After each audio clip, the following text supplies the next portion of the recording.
Hello, darlings, and happy Valentine's Day to you all. I'm so excited about today's show. I want you to go ahead and share. Because today we are talking about building and sustaining healthy marriages.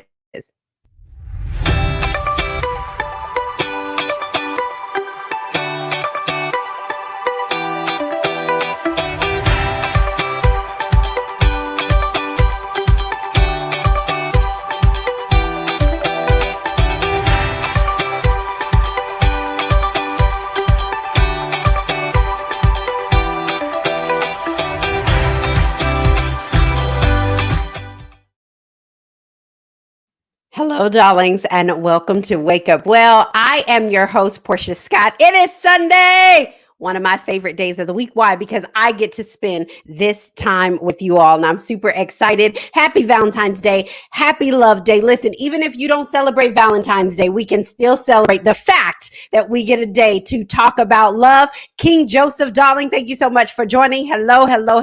You guys, as you're coming in, make sure you say hello. And you know what we always say, what are you grateful for? So we want to know, what are you grateful for? Let us know in the comments what you're grateful for. Let us know who you're grateful for. So we are so excited. We have a very exciting show. If you guys were on last week, you know this is part 2 of building and sustaining healthy marriages. I'm excited. We're going to talk about marriage culture and how to create a culture within your marriage, because whether or not you do it intentionally or unintentionally, your marriage has a culture. And what we're trying to do is make sure that we're all building and sustaining healthy cultures.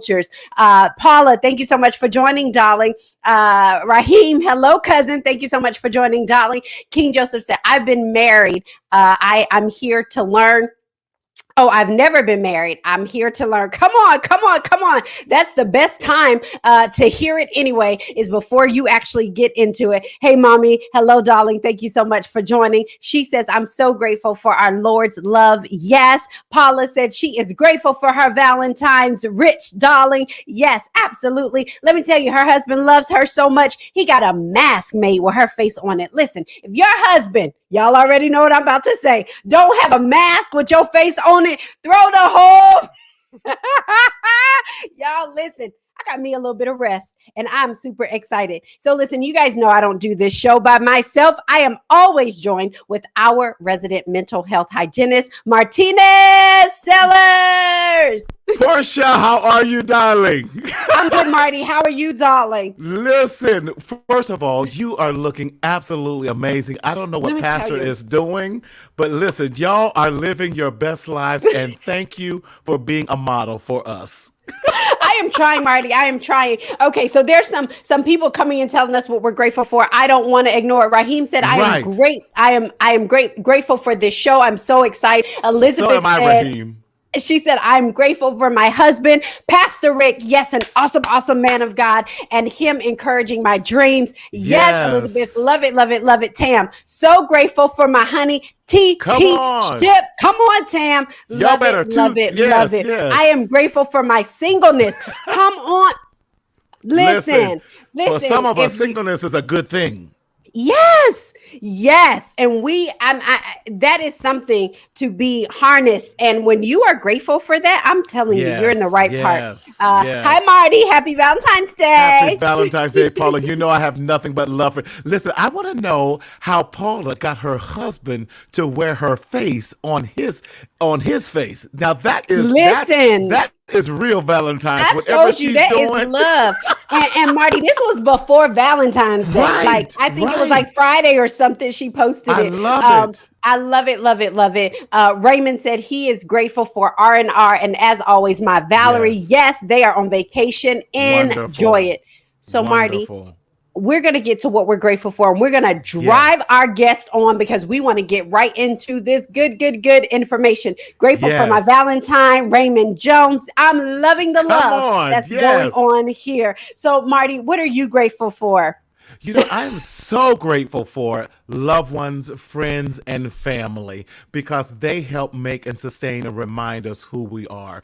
This past year has been so difficult for so many of us, but just knowing that we have loved ones around, and I'm grateful for we did a potato bar here at the house, Portia, and you know what? My mother invites everyone in, so I have a house full of single folks. So all we single folk, it has been so refreshing that we have been loving on each other, and not because too many times in Valentine's Day, single people get very depressed. But you know what? I'm not depressed because I have loved ones that are surrounding me. I have my children with me. So I'm grateful for just the love of family and friends on this Valentine's Day.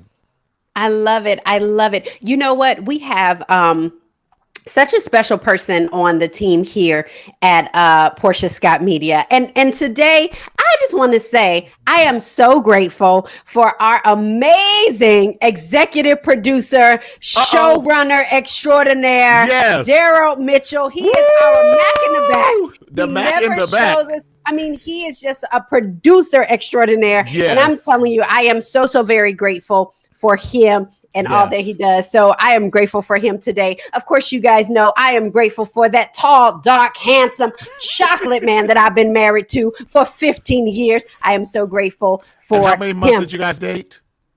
Listen, that's up for debate right now. It's up for debate right now, Marty. We're not going to start now. Won't be none. Static. Got it? You know what, Portia? I'm so grateful that you guys are showing us healthy Black marriages and healthy Black relationships. Because too often, every time he comes on, he talks about my love, my love. And thank you for modeling that, not only for your children, but for all of us as well. And I love the laughter and the fun that you guys have. So when and if I ever get remarried, I want to model that in my marriage and in my relationship. So thank you both for being such an example of what a healthy relationship looks like. Oh, thank you, Marty. It's so funny. So somebody is speaking that into existence. So I won't say it because they're not on here, but they were like, oh my God, Marty, because they're in California and they watched the show and they said, I got to meet Marty. My husband has to meet Marty. They would get along so well. And I am so excited about meeting his wife. And I was like, oh, well, Marty's currently not married, but if you know something I don't know, let me know. But yeah, I think it's important. So, I want to bring on the rest of our guests, please, to the show because I think it's going to be good. I think we had such a great time last week. It was so amazing. Yes. It was amazing. Let me tell you, I learned. I mean, I'm always learning on the show. But first, I want to bring on Johnathan and Ayanna Kilgore of Vow to Cherish. They just launched a book. If you guys were part of that book launch, I want you to put the £, put some streamers up, balloons up in the comments if you were on that book launch. It was absolutely incredible. They wrote a book called I Quit. How quitting saved their marriage. It was so very good. And I think today I'm going to read an excerpt or two out of that book and let them kind of talk a little bit and give us some insight. So I want to welcome Johnathan and Ayanna Kilgore. Woo! Hey guys, we can't hear you. Come up a little bit. Or just unmute the mic, one of the two. Right. How are you? Thank you so much for having us on. We are so excited to be with you guys again tonight. Hey, I know we're gonna act up. That launch was so bomb. And let me tell you something. Your children, you guys are amazing parents. And thank you for showing us the fruit of our labor. I was up here just crying and pulling out tears and tissue. We were too. I know. But because too often as parents, we don't necessarily get the immediate feedback, but we trust the word of God. You guys are now reaping what you sowed into their lives. And that's because you had that I won't quit attitude, not only in your marriage, but in your family development. So I just want to honor both of you and salute both of you, that just saying that you guys are so amazing. And thank you for showing that Black families do exist exist that are healthy, that are strong. Do we have everything perfect? No, but that's the joy of all that. So I salute both of you. You guys are just amazing, and thank you so much. Oh, thank you, Marty. Yeah, it was overwhelming to see them on the other side of it, and they still give God glory and honor because they lived through it. But we learned how to walk through it. We hid some stuff from them, but some stuff they figured out. Right. Yeah, absolutely. So I want to bring on our next guest, none other than that tall, dark, handsome man I was talking about. Come on and bring John Henry Scott the third up on the screen. Hey, bro. Baby, don't make me blush, please. Listen, let me tell you guys, it's so funny. We'll talk about it a little bit later, but I love his name. Like ever since we've met, I've always called him John Henry. And it's funny because we're in the car and I think Miracle had asked, like, why do you call him like his full name? Well, I know. So what people don't know is like, it's not John middle name Henry. It's John Henry is like his first name. And I think that is so cool. I don't know. I love your name. It's just so powerful and so sexy to me. Like when I'm like, John Henry, never mind. When I'm just like, John Henry. This really is going to be an Emmy nominated show. Right. In a minute. Put the kids to bed. I love you guys. This is so amazing. But you guys, I want to give you guys the opportunity to tell us what you're grateful for. And we're going to jump right into the show. So Ayanna and Johnathan, let us know what you are grateful for. I am absolutely grateful for my husband. This year for Valentine's Day, we've done the stuff, the gifts and all the stuff. And we did gifts and stuff this year too, but he purposely wanted to be intentional about spending time with each other. And we have had the best day just spending intentional quality time with each other. We took John Henry and Portia's advice of just making every moment that we could a date. So we went to brunch today. We got that from them too. We went to brunch today and we spent time in the park eating brunch. We went to the grocery store. It was a date. And we cooked together. It was a date. And so we have been dating all day long. So I'm grateful for you. Yeah, I'm grateful for you too. And I'm grateful for time. Just being able to, time is valuable. When you can't get it back, but I'm grateful for the day that I had time to spend with you, and time to share together, time to come together, time to have our brunch together. Beautiful time talking to you. I've enjoyed the time together. I love it. Wow. So, John Henry, what are you grateful for?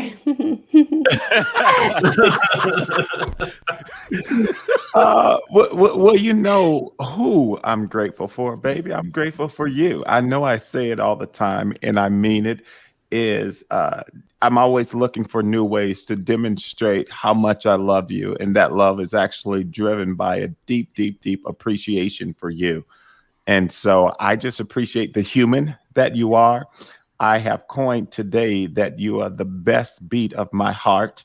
And so on Love Day and every day, I'm grateful for you. And if I were to expand that, I'm actually really, really have been thinking over the last hour or so about literally over the last 15 years, how many people whose love story we've had an opportunity to be a part of. And I'm grateful for them as well. So that's what I'm grateful for, babe. I love it. Marty, was you about to say? Because he says, I'm grateful because you are the best beat of my heart. I'm about to write that down. I'm about to sell that, put it in a Hallmark card or something, because John Henry is killing us tonight. You know what? I think it goes right into what we're going to talk a little bit about, and I'm excited to hear from everyone, is really creating this culture of in our marriage. And the thing is, no matter if it's a marriage, if it's a business, if it's a relationship, we all have a culture. Now, it's best if we do it intentionally, but whether it's unintentionally, it just is what it is. It's how we navigate. It's how we flow. It's how things work. And sometimes that culture is not working, but it still is our culture. And we know that cultures take time to change. The great thing in a marriage is that it's two people, right, that need to make this decision. And so I want to talk a little bit about creating an intentional culture within our marriage. And how do we do that? Like, what are some of the things that we can do? John Henry, I'm going to give this to you just because you are the culture guy. And so I kind of want to hear from your standpoint, how do you start to create these culture? What are some tools that people can use today to start creating, and building sustainable marriages with intentional culture? Yeah, excellent question. One of the things that I know, not I think, but I know is that every marriage has a culture. Every family unit has a culture. Every organization, there is a culture that exists. And so there is almost a phased approach that one must take, and it is to identify the culture that exists. So you've got to be able to identify what is that energy, what is that environment, what are those habits, what are those rhythms, what's the nuance that exists as it is right now. And once we identify what that is, then it is extremely important for us to assess that based upon our desired outcomes. So we may go in and say, this is what exists now, but through conversation and communication, we say, these are some of the things that are aligned to our individual values, but then our values as a unit, as a married couple, or if you're just a single person and you're a single mom, you have to identify what those values are.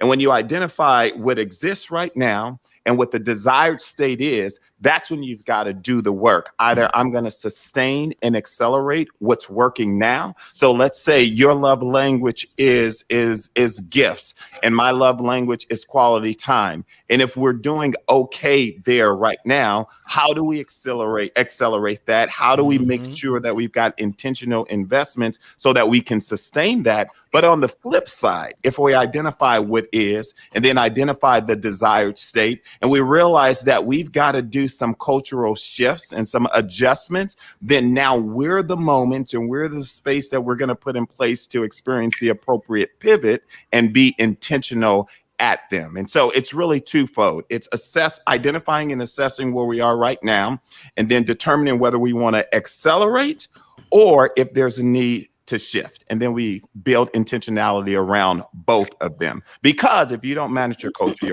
is going to manage you. Bingo. That's so good. I love it. So I heard Johnathan say bingo. So I'm going to let you guys come in and kind of, go ahead and expound on that question about building that intentional culture. Yeah. Well, Pastor Scott just says, if you don't define your culture is going to define you. When you think about culture is so important and so broad. It shapes our worldview, how we are. So what we wanted to do in our marriage was be able to. One thing I want to thank God for my wife so much, because she was intentional. I don't even know if she knew she was intentional about building culture when we first started, but she was. Like, when we first got married, we were 21 and 20.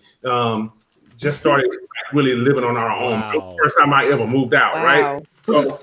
So my dad wanted to help buy furniture in the house. And he wanted to do the washer and dryer. He wanted to do the sofa and living room furniture and all that good stuff, which I was like, okay, Dad, cool. Then Yana said, no. I much prefer you go get it and we get it together. Even if it's something used or if it's something just not as nice, it's okay because we've done it together. So right from the beginning, we started creating our own culture within our home by doing things just with us. Right. Not that we weren't appreciative of help and things of that nature, but she married me and she told me, she said, I married you, I didn't marry your dad. Right. So if you would go out and do this for me, I'm much more appreciative of it. But at the same time, because I did that, because that was just my desire, I really wasn't intentionally building culture. Right. There were still so many things that crept into our marriage that we did not like, that we did not want, that just came from experiences because we did not pinpoint the values. We did not, do the things that John Henry just went through. So it is so important that, if we had gotten the stuff that we've gotten now, even just this conversation, Yes. it would have helped us to like really, really be laser focused on really creating, not just accidentally stumbling upon a culture being created, because we were not really intentional in doing so. So when you do those things, it is, it will help you to like, you'll not be walking in the dark, and where you're headed, what you are purposely out for, which is something that we did not really do. I knew that's what I wanted, but I wasn't really trying to create a culture. I didn't value certain things. I didn't want his daddy buying us the stuff. Right. Let's just be honest. I didn't want to hear about it like, well, we bought you this or we bought you that. So it had less to do with creating a culture than just, knowing the person who was doing it. Although it started shaping a culture. It did. Correct. It did not do it intentionally. Right. I love that. Marty. Wow. Yes, but I was going to say with all those points, we create culture whether we are intentional about it or not. Or not. Yes.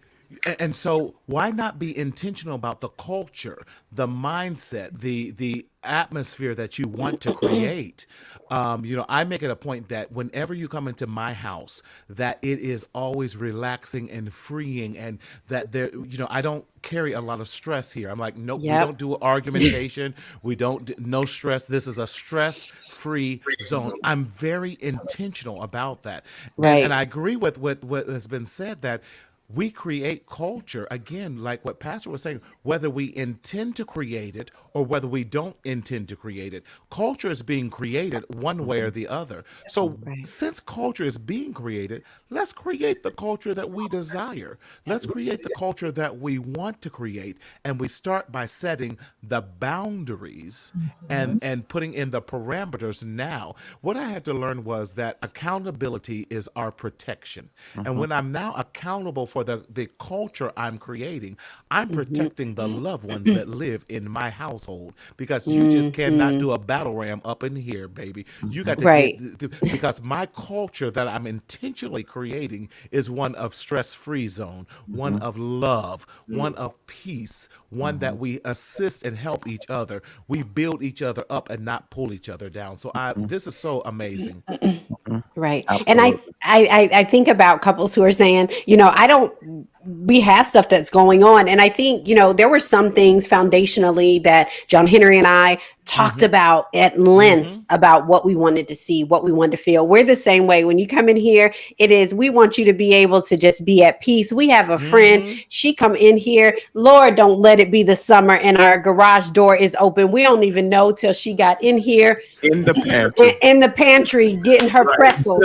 So we keep pretzels stocked because we know she comes. And so it's part of our friendship. That's the culture of our friendship, is that we're going to keep pretzels stocked, because when you get here, we know you're going to sit down, get a throw, and just eat your pretzels, right? But I think when those things come up, that's when you start to establish certain things, right? Because you don't know everything, and we didn't establish our complete culture, and we're still learning stuff. But we do go back to it when something happens to say, that's not part of our culture. Correct. And because we have both had the conversation, so you can't think one thing and someone else. You have to have these conversations around what that's going to look like. Pastor John Henry, he calls me a third grader. You remember last week? Because people were just, listen, I got text all over. I can't believe, oh my God. He said, you were matriculated from the 2nd to 3rd grade. I'm just dead. Oh no. I mean, everybody just loved it, right? So one of my 3rd grade character traits that I'm working on, and I know better, but I just do it anyway because I can't be controlled, but is that when we are in a specific argument or a specific, disagreement or talk, that you cannot bring up something somebody else did. Like, you have to manage it within there. So if we're having something because I don't know. I left my heels and he tripped up the stairs. I don't know. It could happen. It happened in this house. But I cannot go back and say, well, last week you had your slippers out and I almost fell and bumped my head. You can't go back. You should have said that week in the moment, but you cannot, but you can't use it. So that's something in our culture. So when I'm in third grade, I do go back there sometime, and he says, Portia, that's not the culture of our marriage. And because we've agreed upon this, and not an agreement that we signed anything, but because I understand that I want to keep the peace and where it is, that is right. Because when I come up with something, I don't want you to tell me about the water bottle that you mad about 10 weeks ago. Right. And so that's why when things come up, you have the ability to kind of talk through what that looks like for you and for your culture.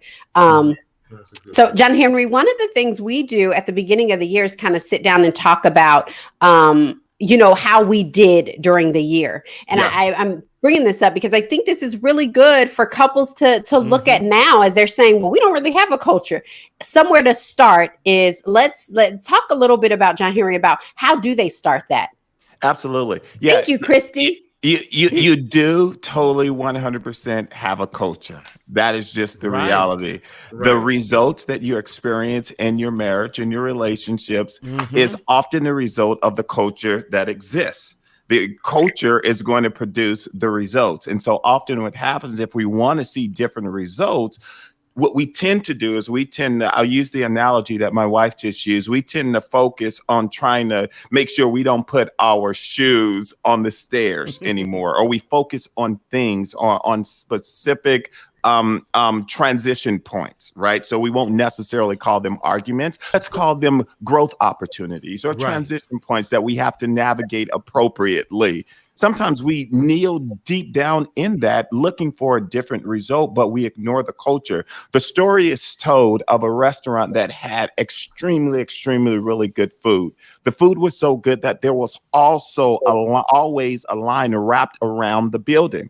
So we get reservations to go to this restaurant and we finally get a seat. We sit down. The food looks as amazing as everybody had tweeted and talked about it, but we get it and it's served on a dirty plate. What the restaurant does, in order to fix the complaints, they try to make better food. Yes. But you don't need to make better food. You just got to clean the plate. And what culture is the plate. I wonder if within the context of our marriages and our relationships, if we are trying to make better food when the problem is the plate.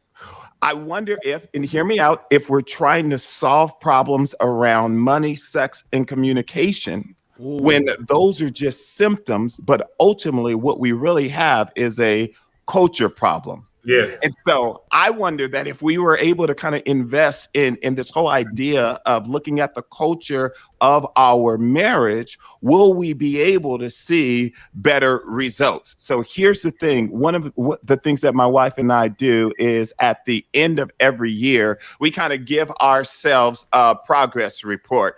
And I'll sit down and I'll be honest and be like, well, babe, you know what? Now I did good here, and here, and here. I don't think I did the best job leading or serving. And she tends to come back and say, oh, well, honey, I don't know about you. I'm killing it.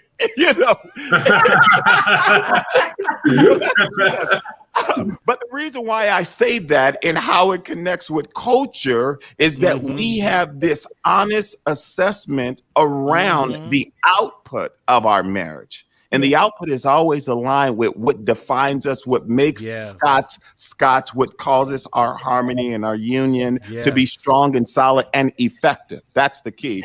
And so we seldom try to go focus on the actual things alone, but we look at the things, but we're also examining the culture. What's the reason behind it? What's that root cause, right? And culture often starts with an experience. And experiences determine these behaviors and these beliefs that we have. And what we believe is actually going to produce our actions, and the actions will produce the results. So it's absolutely critical that if we're going to raise the bar, behaviors, actions, results, then we have got to create new experiences, and that has to do with shaping culture. And you do that in two ways. You do that in informal ways and informal ways. Until it begins to become organic to you, you've got to be formal about it. Right. You got to write it down, put it on the calendar, set Alexa to put an alarm for 10 o'clock and 12 o'clock, and I'm going to go in and I'm going to get my love notes journal, write something down and set up, because what I am doing is I am setting culture. Yeah. Right? Yes. And so you have to be formal until the informal starts. And I'll stop because I love talking about love it. Listen, Christy said that's a whole sermon. Listen, Right. I said it earlier. It was so good. Paula has this. She said, my husband and I make a list of things we want to start, stop, and continue doing in our marriage. And that's it. It is the practical things of making a list, of having these conversations with our spouses to develop these relationships. They just don't happen. People just don't happen, right? And so we have to be intentional. Marty, go ahead. Because what I was going to say, what has happened is we don't know how to sit down and have these uncomfortable conversations about one, being intentional about our purpose, like Pastor was saying, but secondly, when we've gotten off course. Because come on, let's be honest. There are sometimes we get off course and we need our spouse to hold us accountable to make sure that we are in line with that. But we cannot have the attitude like, oh, you just trying to, no, I'm trying to check you, baby, because I love you and I love our family. And if we're going to be intentional about creating a positive culture, then we have to also know when we get off track that I'm here to guide us together to get back on track. And that's where we don't like having these conversations. Until we can have honest conversations, knowing that the intent of my getting us back on track is a point of love and not a point of criticism. See, that's where we mess up. I'm back with Pastor. He says when things get off track because of sex, finances, or any of those things, we got to do it. Remember, listen, I married this person because I said till death do us part, and I love them. So I have to believe that they have my best interests at heart. Therefore, they're not going to lead me astray or our relationship astray. I believe it comes down to a relationship issue when we cannot create the proper culture and hold each other accountable. Oh, man. That's good. I love that. I love it. I absolutely love it. One of the things I think it's important, we're talking about what we don't want to do, what we want to do better and things like that. And I think understanding the boundaries within our marriage, Joseph had said something about us being able to create these healthy boundaries in our marriage and certain things that are not going to happen. Ayanna and Johnathan, I want you guys, I actually want to read this though, because I had this out and this is actually from the book. It is so good because I think this talks a little bit about boundaries. So if you guys have not got the I Quit book, don't worry. At the end of the show, we're going to show you how you can get this book. Johnathan and Ayanna just wrote it. But this was so good because Johnathan says, I am by nature a very energetic and animated person. I love to motivate and encourage. He's a coach, right? And he said in the past, he's coached a community track club. So when he would come home, he says, and presented something to my wife, I would often still be in coach mode. I had to learn to turn the coach, teacher, and pastor off. My wife needed me to be a husband and friend more than she needed me to be a coach. That's a boundary. That even though nothing was wrong with being a coach, nothing's wrong with being encouraging, but he had to put a boundary in place and make sure he was becoming her friend, being her friend and not her coach. So Ayanna and Johnathan, I want to talk to you guys about that, about how when you're creating that culture, how do you put those safety, those boundaries in place about things that maybe you need or you need less of, from your spouse to create this healthy boundary and this healthy culture? Yeah. Let me start with commenting on something that Marty said, because it leads us into this. Because when you talk about trusting your partner to have your best interest at heart and to lead you and to guide you, a lot of that has to do with the strength of your connection. And so when I would mention to Johnathan, hey, you talking to me like I'm like one of your little students, or you're trying to coach, or you're talking at me, but not Right. to me. He didn't receive that so well at first, and he didn't understand, like, why can't you? It's just you, because everybody else hears me and they receive me, and da da da da da. And they do, but that's because you're talking to them in the confines of a coaching environment, or in the confines of a work environment, or confines of a congregation. I'm not your team, your colleague, or your congregation. I'm your wife.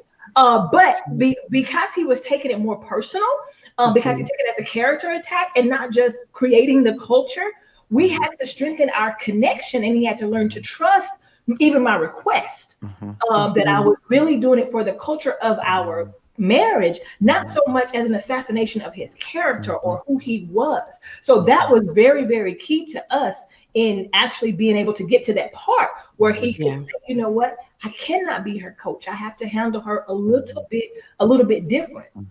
Yeah, I mean, we really have a strong connection now, because I was just about to go to where Marty was saying about the tough conversations. And I was going to talk about these type of conversations that I had to hear, not just listen to it, but hear and receive in order to quit.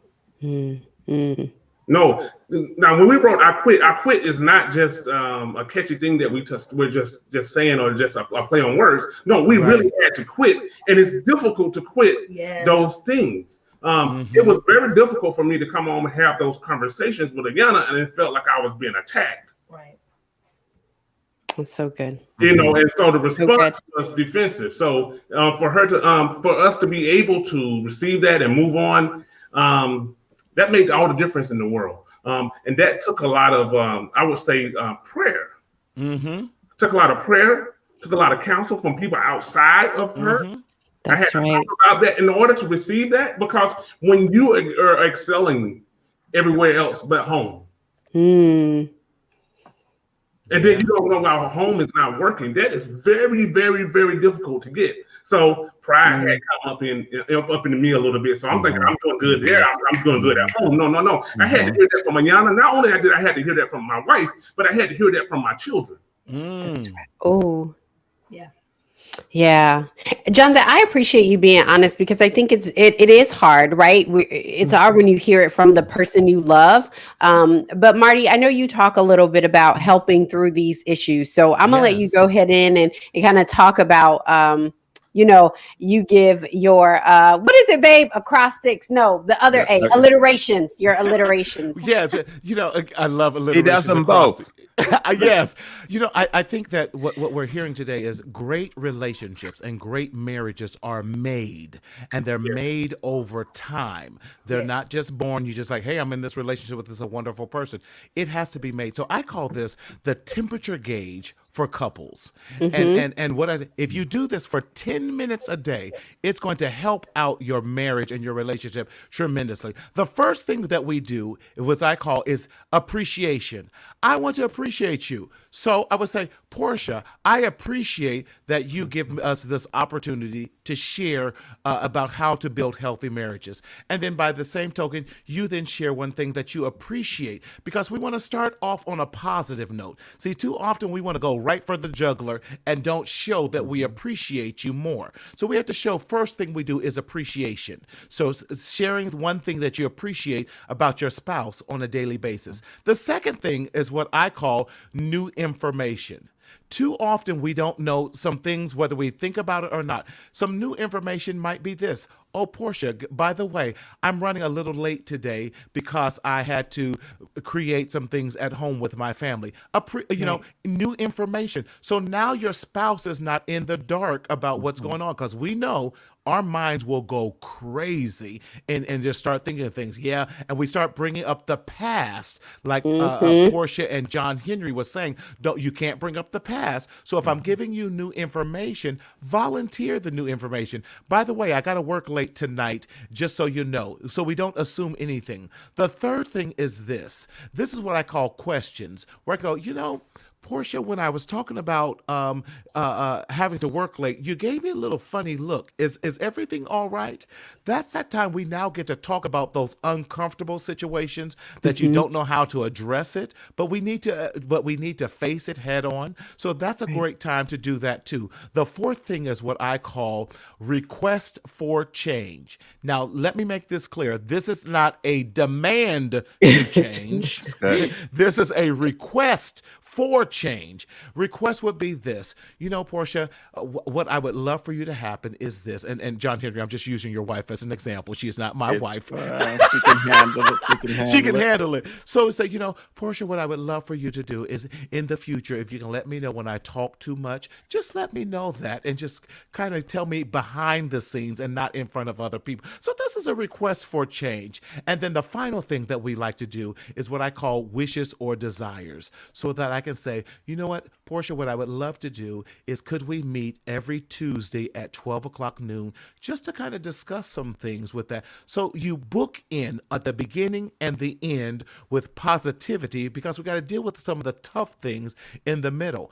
And I love this. Again, it's called a couple's daily temperature gauge. And if we do that, 10 minutes a day, it's going to save so much anxiety and tension on the relationship, because we've made some clear attempts in how to do effective communication, how to do heart-filled communication, and how to support each other in the relationship. Yes, I love that.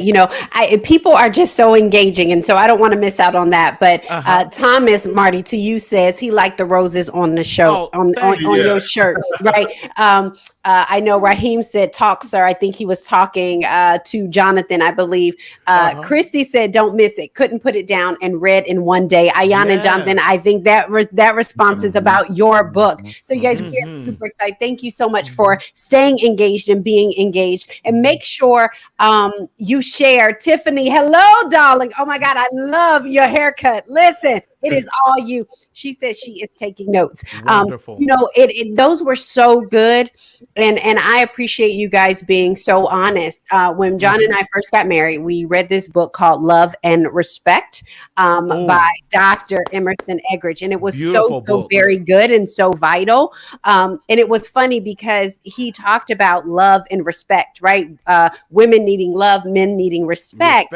But there was this essentially vicious cycle, because I'm not going to give you love. I'm not going to give you the respect that you want if you don't give me love, and vice versa. Yeah. And so it talks about this cycle.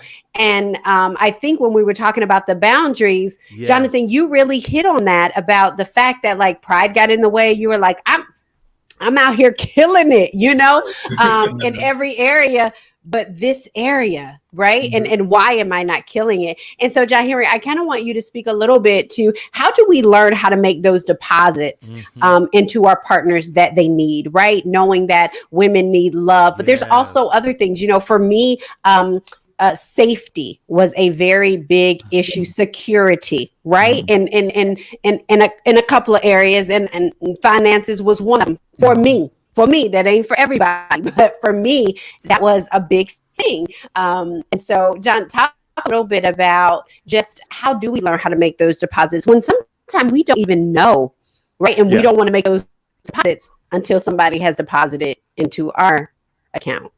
Absolutely. I think it's very interesting. I'll give an analogy. It is the equivalent of taking $1 million check that is made out to you and going to a bank that you don't have an account at. Ooh.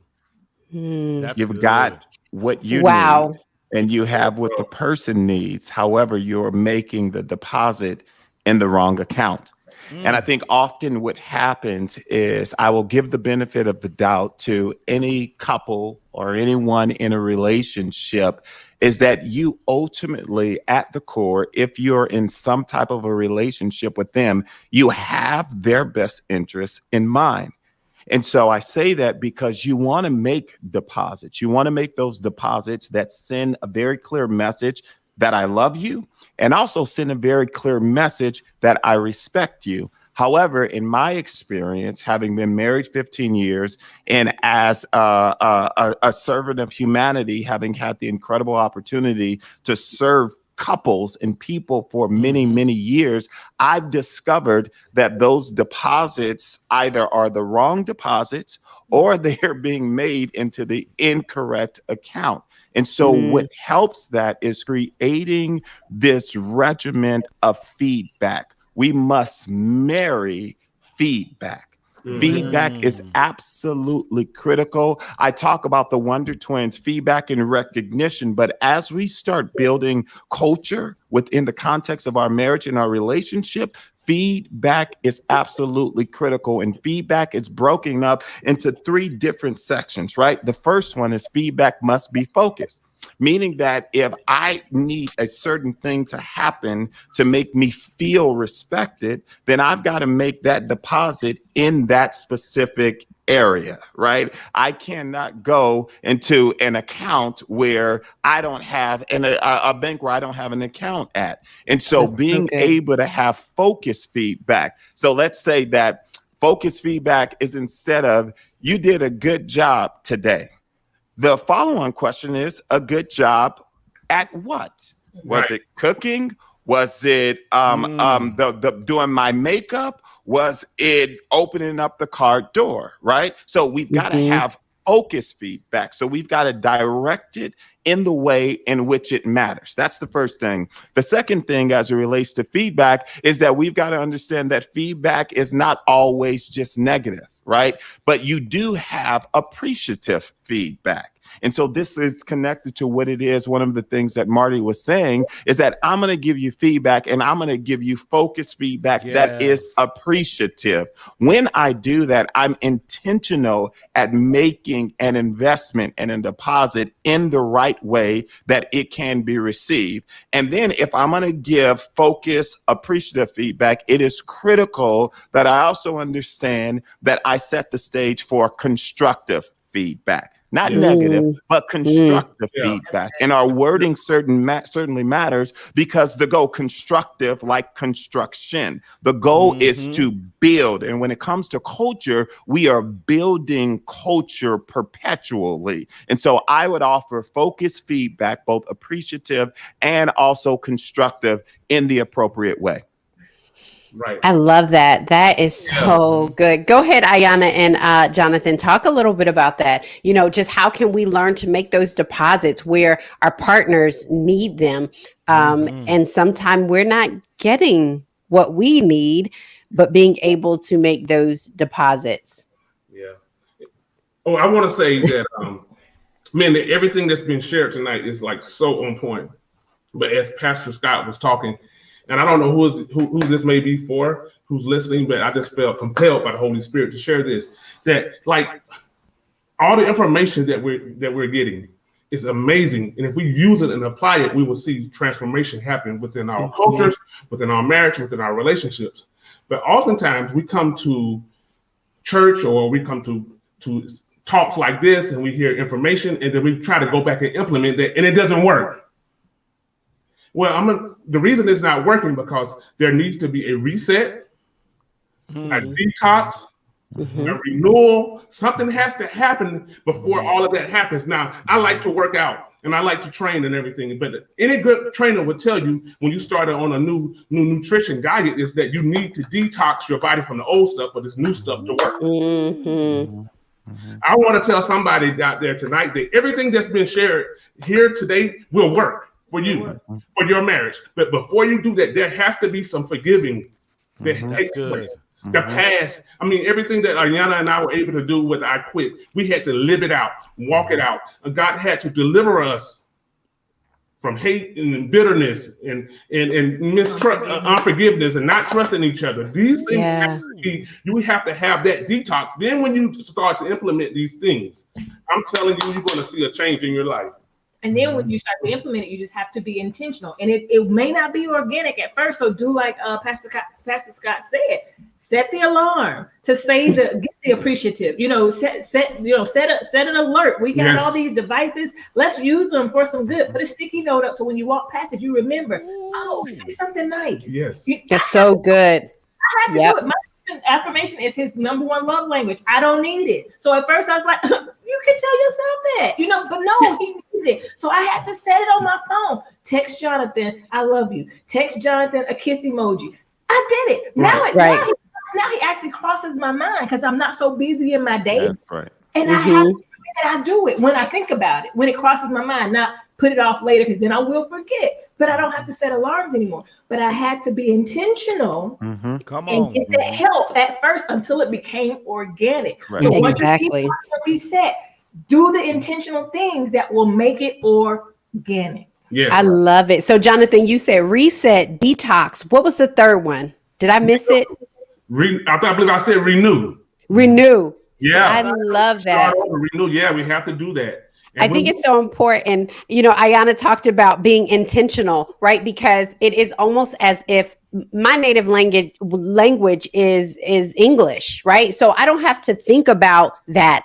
But when we went to Tulum, I know very little Spanish, right? Un poquito. But I had, so when I had to think about something, I was like, is eggs huevos, or I think I was all wrong, right? So I had to think about what I'm saying.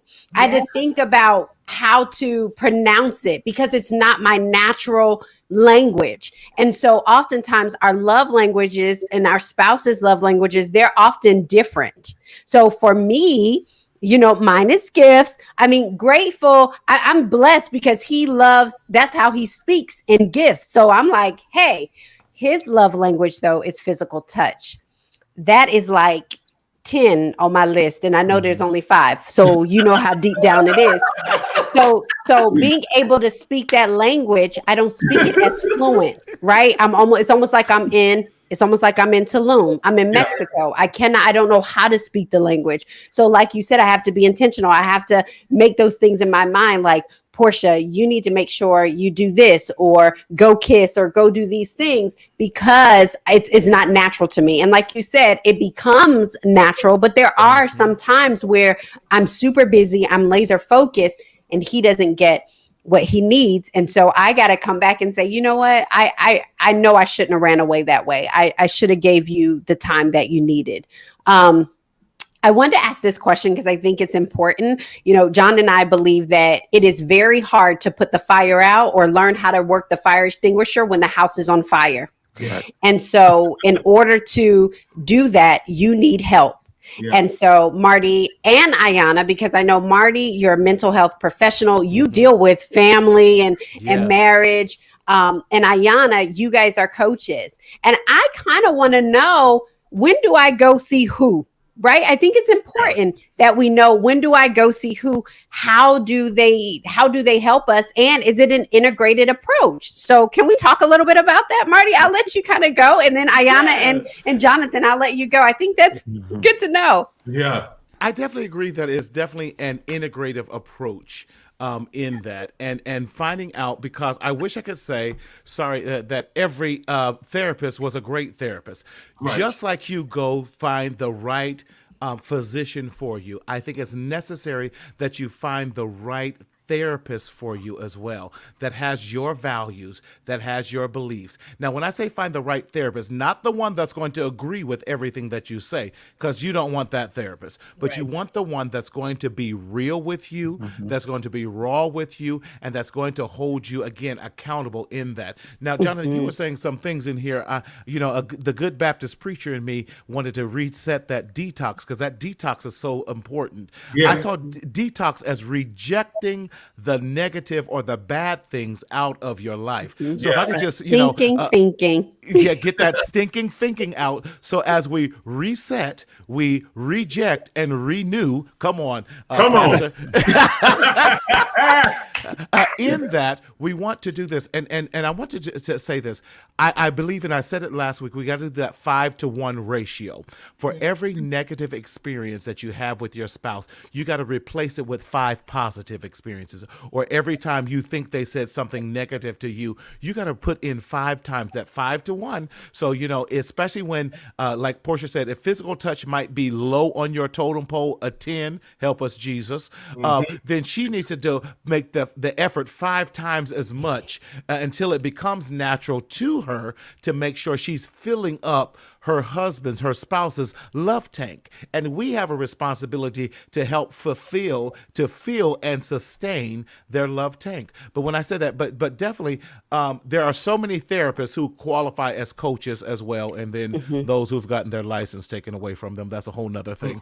But still, but find out what works best for you, because there are some coaches that I would recommend over some therapists in that. But when you're definitely dealing with some serious mental health issues, severe depression, severe anxiety, severe PTSD, I'm going to lean more towards the mental health professional. But definitely there are some amazing life coaches and marital coaches and pastors who are second to none when we're talking about relationship development.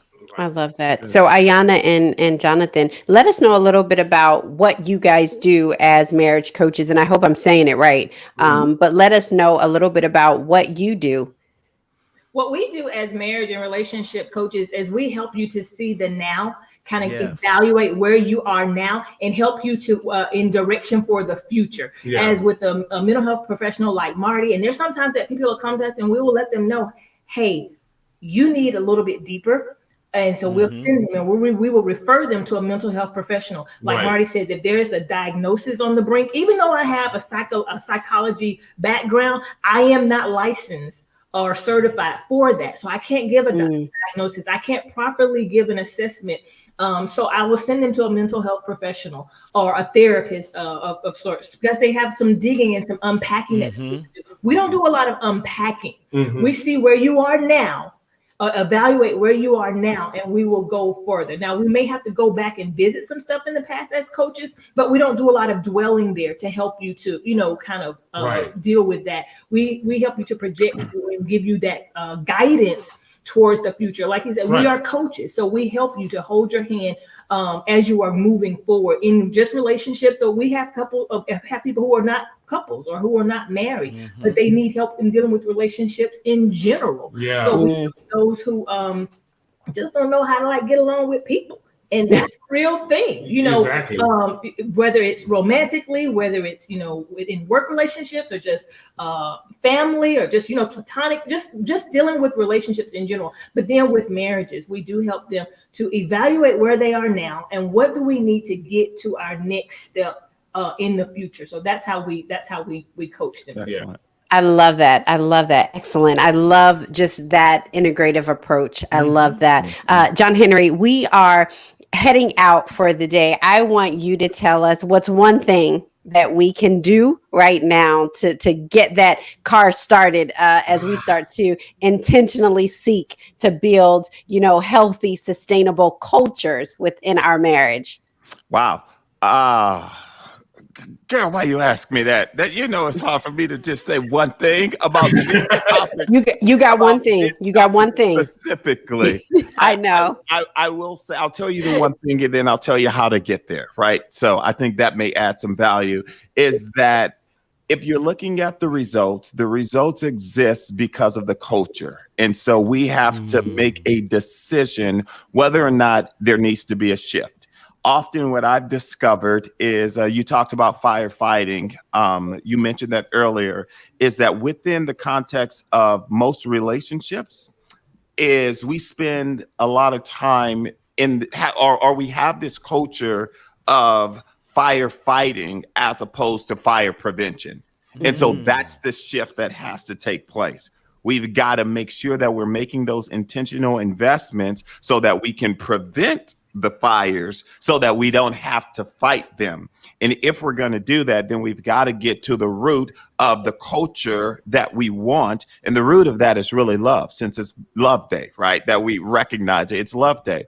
And the way that I've discovered to kind of really live that out is, here's my acrostic, is to listen, to observe, to value, and to engage. Listen, observe, value, and engage. And when we do that, then I believe that those are things that help us to create these practices of fire prevention as opposed to firefighting. And how do we start? I would encourage you to sit down with your spouse and come up with some rules of engagement outside of an incident. And you may need to have a rules of engagement, right, for several different areas as it relates to money, sex, communication, raising children. Get your rules of engagement. And then that's something practical and tangible that you can use to help manage the culture of your marriage. I love it. I love it. I love it. You guys, before we go, I'm going to let you guys tell everyone how they can get in touch with you, how they can get the book. I saw a couple people saying they can't wait to get the book. They're headed to their love notes journal. They got to put it back. Get your acrostic on, Pastor. You better come on, Tiff. Love her so much. But you guys, I'm super excited. I'm actually going to let this video play really, really quick. It is 30 seconds. And then when we come back, I'm going to let John introduce something that happened today. So you guys hold on to your seats. We're super excited and look at this video. We'll clip. Hey, folks. What's up? My name is John Henry. Hello, darling. My name is Portia. And we are super excited to bring to you a brand new podcast that we are calling A Different Lens, Another Filter. And we wanted to bring our collective voices and commentary together and add our unique perspectives to the conversations in our cultures. The truth is that everyone sees through their own lens, and we all hear through our own individual filters. And the result of that is one's perspective. And that's exactly what A Different Lens and Another Filter is all about. Wow.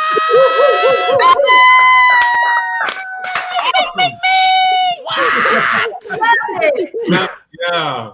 Oh, wait a minute. They keep pulling out new tricks out their hat. Wait a minute. Wait a minute. So what we did, I just had this idea. I told my wife and I, we are better together. I think we are effective on our own, but we're better together. There is something magical. There is an access to an anointing. There is a favor. There is a grace that we have when we do anything together. And so we planned literally in about 2 weeks, right, baby? Yeah. We put together this podcast and we dropped it today. A Different Lens, Another Filter podcast. It is available on Spotify, Apple Podcasts, Google Podcasts, and we are just so jazzed and so pumped to be able to bring this joint offering in addition to our own individual podcast. So we're so psyched about that. I gotta step up my game. I love it because wait a minute. Marty, you got so many live shows, whatever. But I think for us, because my podcast is what it is, John Henry's is what it is, and this podcast gives us the opportunity to talk about topics and bring everybody else in on our coffee conversations, those moments that are important to us. But we're gonna talk about all kind of topics, so it kind of gives us this autonomy to talk about all the things that we talk about and talk about it from our lens, the way we see it and the way we hear it, in hopes that when we talk about these topics that we all realize that we have a different perspective. But sometimes we need to take a step back and hear it through a different filter, see it through a different lens. So you guys make sure you share, make sure you subscribe. Go listen to the first episode that is out there. It's called What's Your Love Story? If you click on it thinking it's going to be a love story, it's not. But it really is talking about making love stories along the journey. It's not just holding on to that first love story, but remembering all the stories. So Paula, thank you. She said it reminds me of your Periscope days. So you guys, we are headed out. Johnathan and Ayanna, let us know how we can keep in touch with you and get our book. Yes. You can get your book on Amazon.com. Just go and search Ayanna Kilgore or Johnathan Kilgore, and the title of the book is I Quit. You can follow me on any social media platform at Ayanna Kilgore, and Johnathan is at Johnathan Kilgore. And then, of course, you can follow Vow to Cherish at Vow to Cherish, at VOW, the number 2 Cherish. That's on Instagram and Facebook. We do have a Vow to Cherish Marriage Network. If you are engaged or if you are married, you can join that network on Facebook. And then vowtocherish.com. Love it. Love it. Marty, how can we stay in touch with you? Definitely. Always reach out to me on any of my social media platforms, but mentalhealthmarty.com. And then on my podcast at Mental Health Matters with Marty on all social media and podcasting platforms. I love that. Congratulations, guys. That is so amazing. Can't wait to listen to it tonight. Thank you. Awesome. Thank you Thank so you very much, much. Marty. Thank you Thank very you. much. Babe, how can we keep in touch with you in the Chart to Heart podcast? Absolutely. Yes. You can go and subscribe to the Chart to Heart podcast. If you don't already subscribe, I encourage you to. We've got some incredible content. It is a business podcast. So if you're a business person, if you're an entrepreneur, if you have dreams or ideas about anything business related, this is a podcast that is disruptive. And I believe it's going to add immense value to your experience. It's something that I'm passionate about, and I'm so jazzed about it. Tomorrow's episode is probably some of the most important work that I've done in my career. It's an episode really talking about being a professional but Black. So go over there, subscribe. Tomorrow's episode is going to be absolutely critical. Share that one. Yeah. Thank you all so much for joining us as our guest. And thank you to our viewers. We love you so much. Thank you for staying engaged. And until next week, we will talk to you soon. But you know, we don't leave any show or end any episode without this declaration. Waking up is automatic. Yeah. Showing up is intentional. Today, I will show up. Peace out. God bless.